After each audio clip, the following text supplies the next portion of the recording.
आज मैं आया हुआ हूँ सालोड़ी गांव में और यहाँ का इतिहास जानने के लिए यहाँ से नौकल हमारे साथ जुड़े हुए हैं राजू भाई बिश्नोई, जो हमें यहाँ इस क्षेत्र के बारे में बताएंगे। वैसे प्राकृतिक सौंदर्य यहाँ का बहुत शानदार है। राजू भाई नमस्कार। नमस्ते सर जी, आप हमें सालोड़ी के बारे में ये बताइए, ये गांव कितने वर्ष पुराना है? सालोड़ी गांव बहुत पुराना है, प्रतिहाल काल से है। ठीक है। पहले यहाँ सैनिक टुकड़ी रहती थी। ठीक है जी। सैनिक टुकड़ी इसलिए रहती थी जो अफगान से ये जो बाहर से जो मुगल राज आया ना, हाँ, उसलिए यहाँ की टुकड़ियाँ रहती थी। ठीक है जी, सुरक्षा के लिए। सुरक्षा के लिए फिर ये कुछ समय के लिए मालम देव जी के पास रहा जी। मालम देव जी ने अपने रावों को दे दिया। ठीक है जी। और राव सुंडे भी यहाँ रहे थे। ठीक है। तो यहाँ सैनिक टुकड़ी बहुत बड़ी खड़ी करने में, यहाँ पहाड़ी और जंगली इलाका था और यहाँ जो प्राकृतिक सुंदरता और प्राकृतिक संसाधन भी यहाँ अच्छे थे। हाँ। इसलिए उन्होंने भी एक बहुत बड़ी सेना टुकड़ी तैयार की थी जी। यहाँ सामने वाला एक सुंडला पहाड़ करके, यहाँ एक पर्वत भी है सामने, आप देखेंगे तो।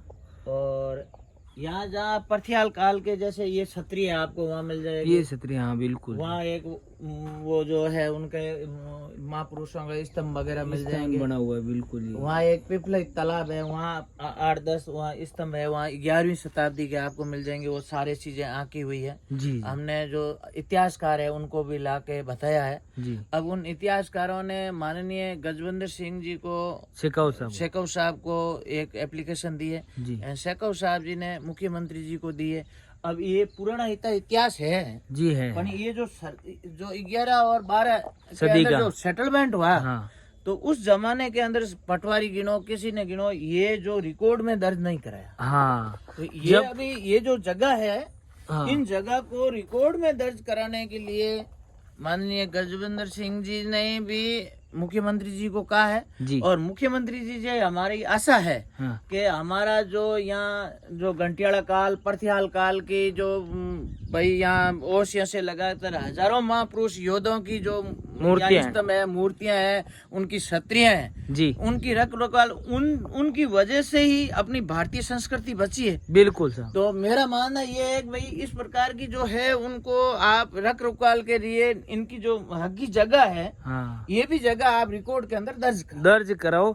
ये राजू जी का कहना बिल्कुल सही है, क्योंकि ये जो प्राकृतिक सौंदर्य आप देख रहे हो, देखो इसके साथ जो अभी आपका ये जो छतरियां हैं, ये छतरियां हैं, पुराने छतरियां, यहाँ कोई भी सेटलमेंट के समय में किसी अधिकारी ने वहाँ दर्ज नहीं कराई। जब तो आज के वो कानून कायदे के अंदर तो वो आज ये इतनी पुरानी छतरियां 1000 साल पुरानी कानून के दायरे में वो अतिक्रम में आती है। बिल्कुल।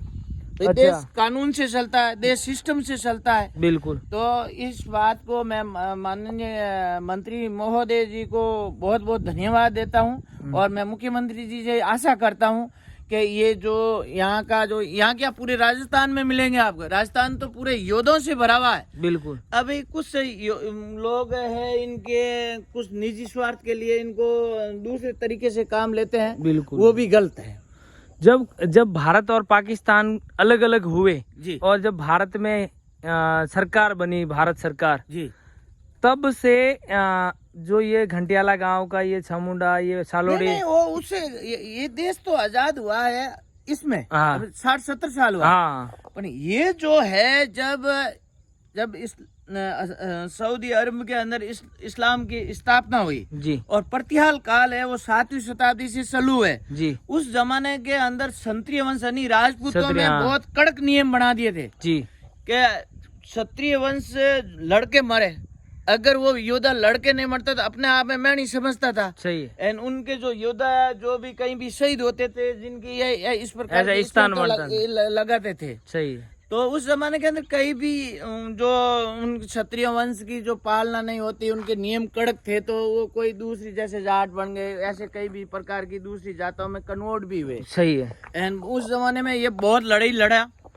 मुगलों को रोकने के लिए। यहाँ कई प्रकार की सैनिक टुकड़ियां रही, उन योद्धों की है आज जो भारतीय संस्कृति बची है वो सिर्फ इनकी वजह से बची। बिल्कुल। आज इनको देश आजाद हुआ सबको मालिकान हक मिला। सही है। मेरा कहना है कि भाई इन योद्धों को, इन क्षत्रियों को भी मालिकान हक मिलना चाहिए। यही मैं आपको यही कह रहा था कि जब देश आजाद हुआ तो जब उस टाइम की जो तत्काल सरकार थी उसने ऐसे धार्मिक क्षेत्रों पर काम नहीं किया, उसके बारे में आप क्या कहना चाहते? मेरा एक और है पसंद। हाँ। जैसे एक सामी समाज है जी, जैसे एक सात समाज है जी, तो उनकी डोली जब राजा महाराजा उनकी टैक्स नहीं लेते थे, उनको वैसे ही डोली दे दी, फ्री में देते। अपन काश्तकार थे। हाँ। तो अपन काश्तकारों को मालिकान हक दे दिया जहाँ खेती करते थे जी। एंड उन बेचारों का मालिकान हक भी नहीं दिया। एंड उस जमाने में राजा टैक्स नहीं लेते थे जी। एंड हजारों साल से अपने मिंदरों में टोकरियां बजाई जी। आज वो डोली जमीन है देव ट्रस्ट में चली गई। एंड इन जो साध है, सामी है, इत्यादि जो जाते हैं जो मंदिरों की पूजा करते थी, उस जमाने में सरकार उनकी जो राजा महाराजा टैक्स नहीं लेते थे, आज उनके मालिकान हक ही खो दिए। अब वो गरीब गुदर है, प्रधानमंत्री आवास का मकाम आता तो वो बना नहीं सकते, वो नहीं बना। ये दो चीज का अन्याय है, एक तो इन महापुरुषों का जी एंड एक इन महापुरुषों की जो सेवा करते टोकरे वगैरह बजे उनके साथ देश आजाद होने के बाद में इनको तो गुलामी मिल गई। ये बहुत बड़ा दावा कर रहे हैं राजू जी और बहुत ही सच्ची बात बता रहे हैं। प्राकृतिक सौंदर्य देखिए और हमारे चैनल DRG मीडिया को ज्यादा से ज्यादा सपोर्ट करना। और ये राजू जी भाई साहब ने जो बात कही है ना कि भाई जो सेवा करते थे मंदिरों की और जिनके मंदिर है, इन दोनों के साथ अन्याय हुआ है आजादी के बाद। जिनका शासन रहा है हम उसका विरोध नहीं करते। इनके लिए तो माननीय मंत्री साहब ने मेरे पास लेटर भी है, मैंने वो देखा। आपके फोन में है? थोड़ा सा आप है। कैमरे में दिखा दो ताकि जो भी हमारे दर्शक है उनको भी लगे कि भाई राजू जी ने वाकई में भी काम मैंने नहीं किया। वो जो इनकी जो संस्था है वो जाके मिले, यहाँ आए थे, मैंने उनको सपोर्ट किया।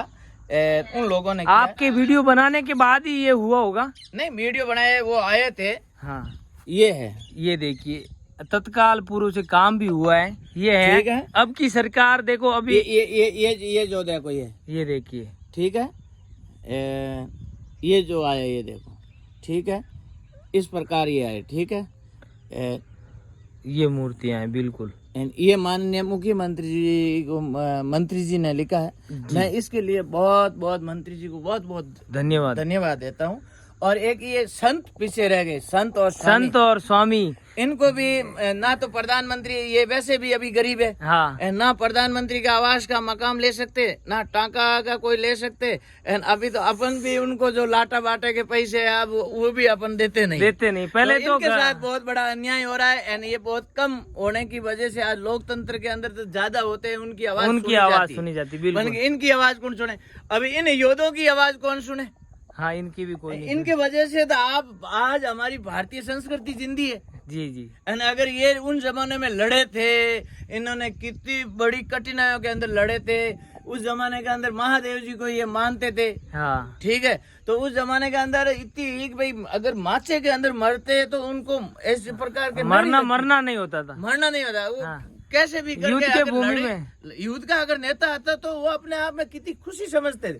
अभी किसी के यहाँ शादी होती है, खाने का अगर आ जाता है ना, जिस प्रकार अपन खुशी मनाते हैं, उस जमाने के अंदर ऐसा कोई युद्ध का नेता आता तो ये युद्ध है उस जमाने के अंदर इस प्रकार की खुशी करते थे। बिल्कुल, ये आपने बहुत बढ़िया इतिहास बताया। यहाँ आपको मैं बताता हूँ जो